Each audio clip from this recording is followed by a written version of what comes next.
Do'stlar, oldin qitim tarxamakning tutash usulining dastlabki bosqichini ko'rsatgandim. Bugun ashning davomini ko'rsataman. Oldin qitim 5-yopurmoqchi bo'lgan har bir yopurmoqning bilan g'olning orasidan chiqqan shunlarning hammasini uzutimiz degan to'q, ham uzib o'tgan to'q. Bu tarxamak g'oli bu davomli yuqoriga o'rlab hozir mana mushagicha o'sdi. Biz yanıla şu yopurmakni sanaymiz. Tövendin tatip şu çoğun yopurmakni sanab üstü qartaço 15. yopurmakça sanıgandan keyin ben bayatını sanıdım. Sanısam mana muş yopurmak 15. yopurmakça.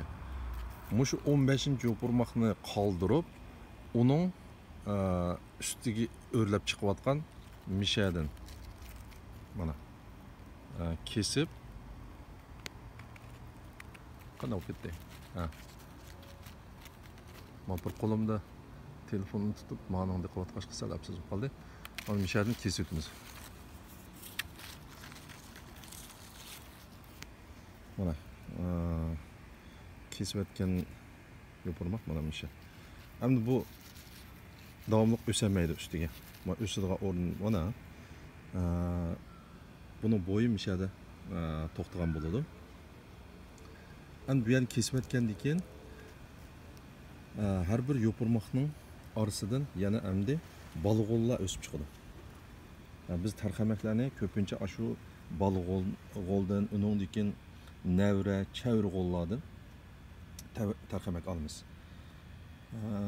Bugun ko'rsatgidek mushinchilikka endi balg'ollar chiqqandan keyin yana onun tutash usullari var. Şunu davamlı köstüme. Endi ma tarxamak bu o'zinglar bilasizlar, su miqdori nihoyat ko'p bo'ladi. Har bir tarxamakni yegan vaqtda asosiyatdan onun su bo'ladi-ku tarkibi. Shunlashqa tarxamak suni ko'p xohlaydi. O'g'itni ko'p xohlaydigan o'simlik bu. Shunlashqa su yaxshi singib ketadigan yerlerde o'stirgan bo'lsangiz, her gün et deganda saat 6, 7, 8 atroflarida şu eng az bo'lgandimi bir botil su buni talab qildigani. Shunchalik suni qo'yib berish kerak. Kunda degidek, har kuni qo'yish kerak. Shu et deganini qo'ysangiz, bir botil kichik su qo'ysangiz, shu yetarli bo'ldi. Undan keyin bu chechaklar meva tush bosqichiga kelgan vaqtida bununla o'g'itni berib turish kerak. Az-azdan-chu bu atrofiga o'g'it berib tursak, bu tarxamak ham tuz, su yetishmay qolgan vaqtlarda tarxamak bundaq agir, ashundaq bo'lib qoladi-chu. Su, o'g'itlar to'liq yetishgan tarxamaklar tuz o'sadi.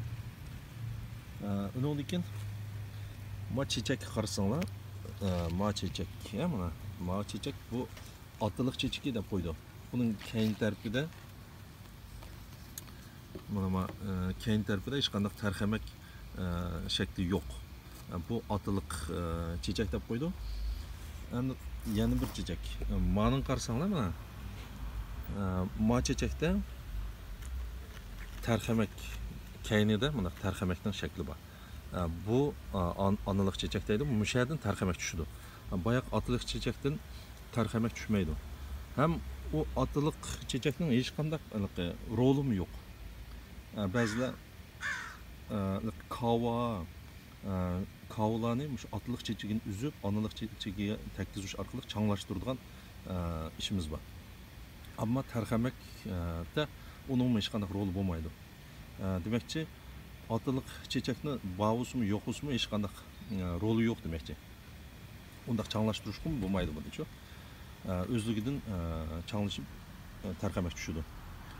Bunun temperatürü, hava temperatürüsü, su, o'g'it, narsalar yetarlik, tampon bo'lgan vaqtida tarxamaklar özlüğünden anılık çiçek köpüyüp tarxamaklarmi ko'plab tushaverdi. Bu atılık çiçek bo'lishning hojati yo'q demekçi. Bu ancha-muncha qo'shimcha bilimlar. Endi Bunun üstünü üzüp etkendik ki bu yan taraflardan balık oğullar çıkan vaxtıda ben davamlıq onunki putaş usulunu köstüme. Bugün mişençilik olsun. Rahmet.